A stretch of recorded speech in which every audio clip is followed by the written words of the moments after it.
Hello guys, and welcome to my video on power series. Um, so far you've seen geometric series, and now in this video I'm going to introduce to you what a power series is. And to do this, I'm going to do long division one time and one time only.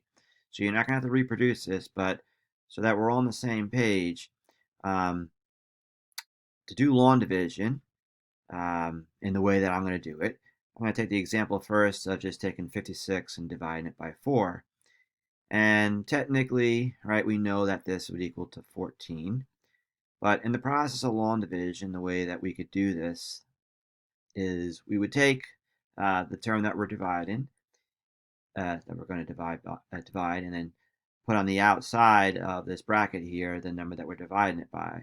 And essentially from this point forward, what we do is we say, okay, how many times does 4 go into this first number 5? And we know that 4 goes into 5 one time, so we put a 1 on top here. 1 times 4 is 4. And then we subtract 4 from that 5, and we get 1. And then we bring down this remaining term of 6. And then we go back to our divisor here of 4, and we say, well, how many times does 4 go into 16?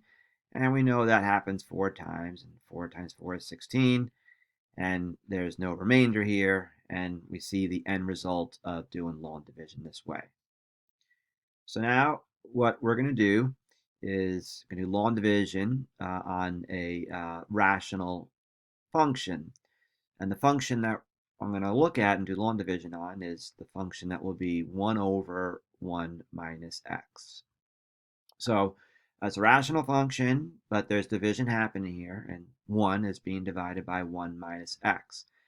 I'm going to do long division to see what this perhaps equals, and just do it once. So this is not something you're going to have to repeat, but you're going to see something that develops out of this.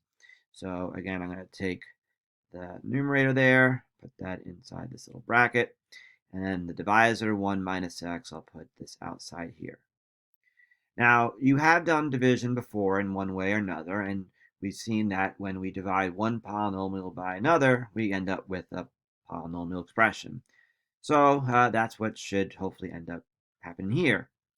And what I'm going to essentially do is this leading term of 1, I'm just going to say, well, how many times does 1 go into what we currently have here, which is 1? And 1 would go into 1 just once. So I'm going to put the 1 on top, and we're going to multiply 1 to the divisor 1 minus x. 1 times 1 minus x would give us 1 minus x. And we're going to subtract now 1 minus x from this 1, being really careful about it, because 1 minus 1 is just 0, but we are subtracting a negative x, so technically that would end up being positive x that we'd have left over here. All right, so we have x left over. Now, continuing with this sort of process, this leading term that I have here of 1, I'm going to consider how many times does 1 go into x. And technically, we can multiply 1 by x to get that x, and that's going to be the next term in our solution here. So I'm going to write plus x, and so now that x, we're going to multiply that to the 1 minus x, and x times 1 minus x would give us x minus x squared. We're going to subtract that from this x, and when we do that, once again, x minus x is 0, but we're going to subtract this negative x squared, and we would have just positive x squared. Okay, so now going back to this leading term of 1, how many times does 1 go into x squared? Hopefully we'd agree that we can multiply 1 by x squared to get x squared. So I'm going to put plus x squared on top here, and we're going to repeat this process. So x squared times 1 minus x will give us x squared minus x cubed, which we will subtract once again from what we have here of x squared. And when we do this, again, the x squared terms will subtract, and we would end up with, we're going to subtract negative x cubed, we would end up with x cubed. So we have something left here to go back to the 1. How many times is 1 going to x cubed? And hopefully agree that's x cubed. But if we see a pattern develop in here, hopefully we're going to see that, is this ever going to stop? Well, technically no, right? Because x cubed times this 1 minus x will give us x cubed minus x to the 4th. And when we subtract that from this x cubed, we're going to have positive x to the 4th, and then we would just continue this process. And this technically would continue going on forever and ever and ever. It would never end. So technically this would be plus. Next, hopefully we agree that after this x to the 4th term, we would have x to the 5th, because each of these powers of x's are just increasing by 1. And then after x to the 5th, we would have plus x to the 6th, and so on. So that would go on forever and ever and ever.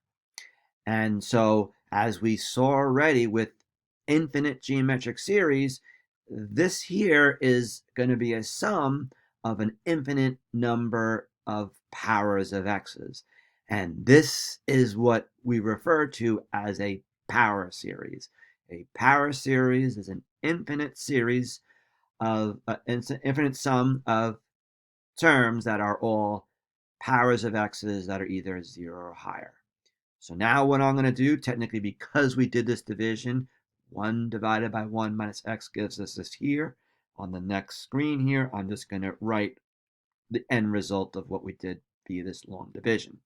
So once again, we had 1 over 1 minus x.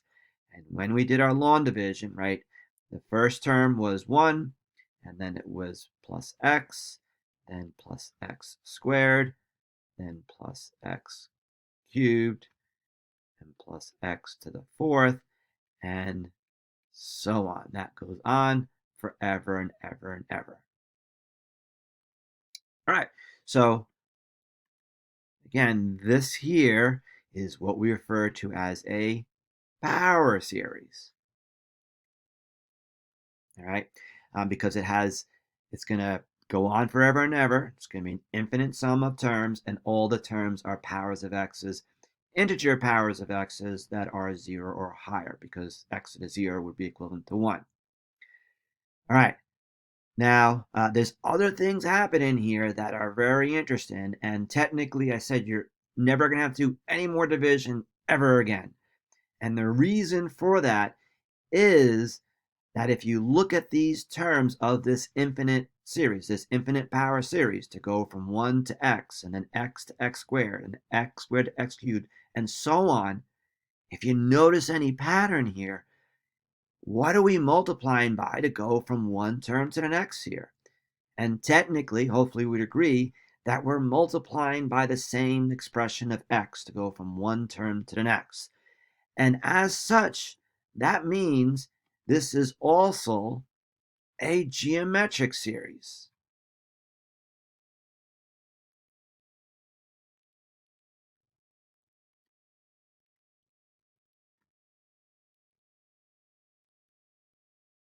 Right? Because the common ratio r in this power series that we have here is just equal to x. Okay, so okay, great. This is not just a power series, it's also a geometric series. And that's going to allow us to pretty readily be able to come up with all the terms of this particular power series uh, if we are given this original function. Okay, so now there's one more thing I want to consider here before I really show you exactly how we can come up readily with all the terms of this power series from the original function. And that's, or what I really want to examine here, is the fact that I said that this 1 over 1 minus x is equal to this power series. And while it's true, it's not 100% true for all values of x. So what we're now going to look at is what I have on the screen now from Desmos calculator. Currently what you see on the screen here is the graph of 1 over 1 minus x. You see that. And then I haven't graphed it yet, but what I put in was the ninth degree polynomial to this infinite power series that we have here, the 1 plus x squared plus x cubed.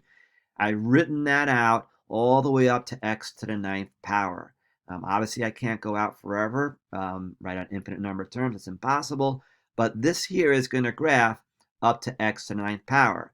And to see what actually happens between these two graphs, because again, I'm saying technically that these are somewhat equal to each other. So when we graph this polynomial, the x to the ninth degree polynomial, you see or notice that these two graphs, they don't completely overlap each other. But where they do overlap each other, if you look closely at the graphs here, it's somewhere between this x value here, roughly, where the two graphs start to overlap each other, and basically almost to this x value here, that the two graphs are actually equal to each other. And if you look closely at what those x values are, this is x equals to -1, and this is x equals to +1. And it's no coincidence that the two graphs are overlapping between x equals to -1 to x equals to +1. And why is that? Well, we said that this here is a geometric series. And we know that a geometric series converges when the R value, the common ratio, is strictly between -1 and 1. Right? So I'm going to, oops, I can't write with that, but I can with this. And so this converges when the common ratio, -1 is less than R is less than 1, right? Any geometric series converges when R is strictly between these two numbers, -1 and 1 exclusively. And since R is x, it's strictly between these two numbers, -1 and 1, that we have that this function is actually equal to that power series. All right. So there's no surprise that that is exactly where this series converges, that the series is equal to the function, and we sometimes refer to this as the interval of convergence because when you have these power series, they will equal the function not just one x value, usually it'll be more than one x value over a particular interval. Now, hold on to your seats, everyone. Put on those seatbelts because how the heck are we going to come up with the terms of this power series without doing long division? And again, I said that this was a geometric series, and a geometric series converges, right, when the R value is between -1 and 1. But when a series converges, what does that mean? It means that the series has a sum. And what is the sum of any convergent geometric series? Well, I'll remind you, right? The sum of any convergent geometric series, it's A over 1 minus R.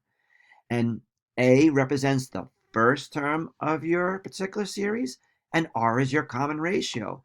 And if we look at the structure of this function, it's exactly in this form of the sum formula for a convergent geometric series, where the numerator, this A, is 1, and that's the first term of our power series.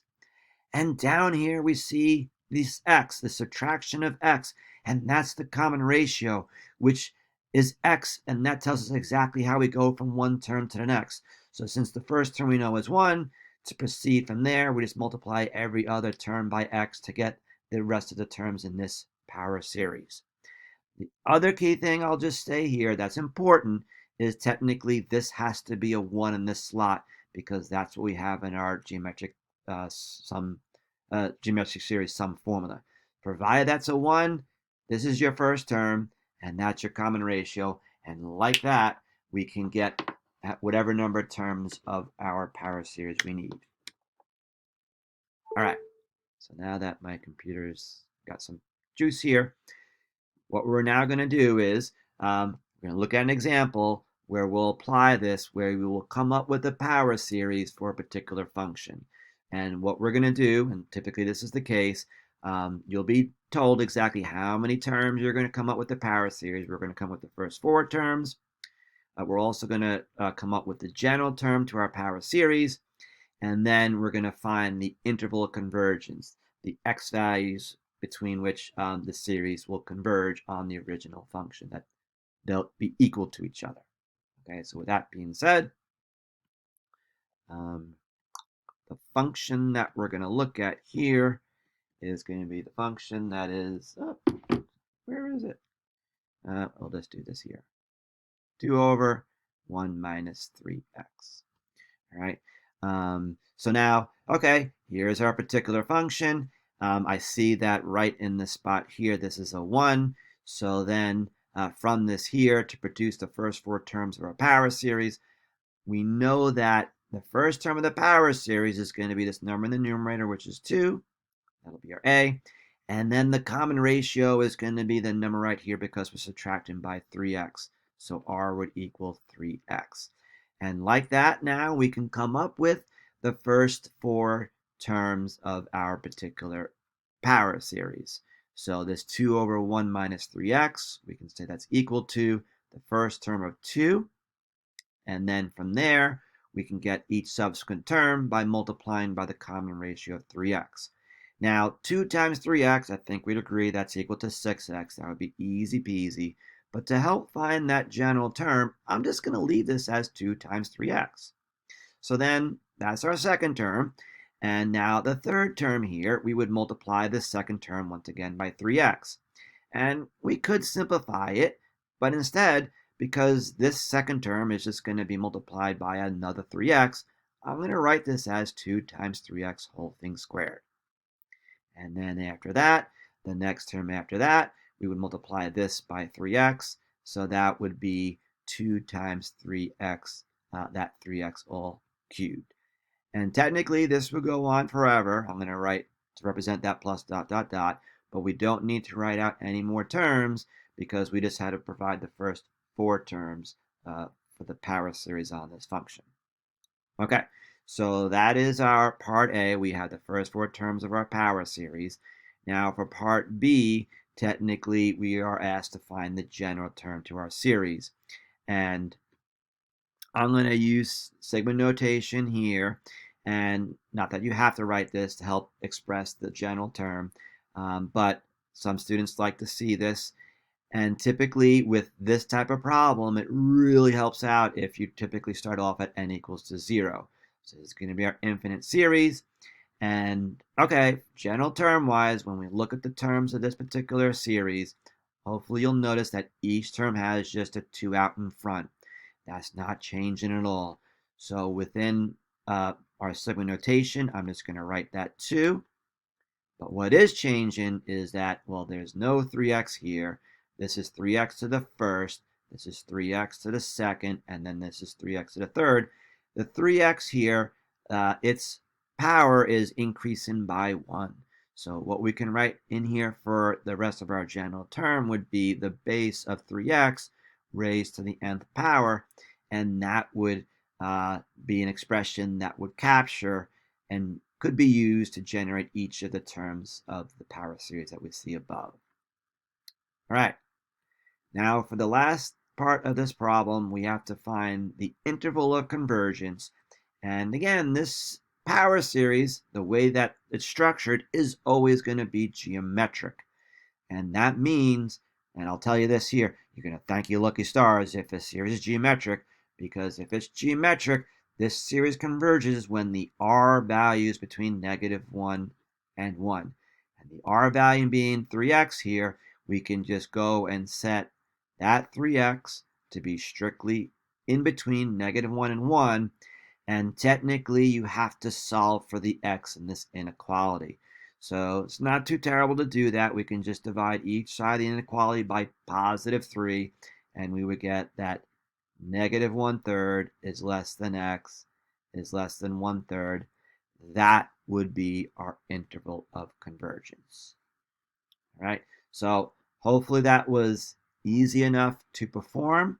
I do just want to talk about what potentially could occur on another problem, and then I'll let you try and work out a question or two on your own. So let's say that perhaps the original function was, let's say it was something like 4 over 2 plus x. Okay, Now, here we have to be careful. There's multiple things that that are potential minefields here that we have to be aware of, and to help us ultimately do the same thing. Find the first four terms in the series, find the general term, and integral convergence. First thing to note is that this here, which is a number, it has to be 1 to be able to determine what the first term is, which is not 4, and what the common ratio is. And the best and quickest and easiest way to do this is whatever this number is, just divide it by itself to make that a 1. And the thing is, we can do that with this function. We can divide that by itself too, provided that we divide every other term in the fraction also by 2. So in the numerator, that's 4 divided by 2, which would be 2. And in the denominator, that would be x divided by 2. So now we're sort of ready to determine what a and r are. The first term of this power series to this function would be 2, but the common ratio is not going to be x over 2 because this is supposed to be 1 minus x over 2.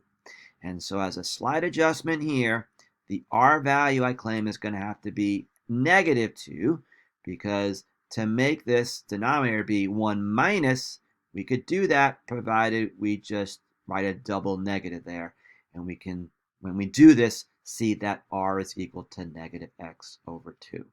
And now with knowing what a and r are, we can do or follow the exact same steps in the last problem to find the first four terms, general term, as well as the interval of convergence. So I hope this video helped out with your understanding of what a power series is. Again, I'll post a couple of problems for you to practice this. And when I come back from our trip, if you have any questions, I'll be more than happy to help you out. Thank you for watching my video, and have a wonderful day.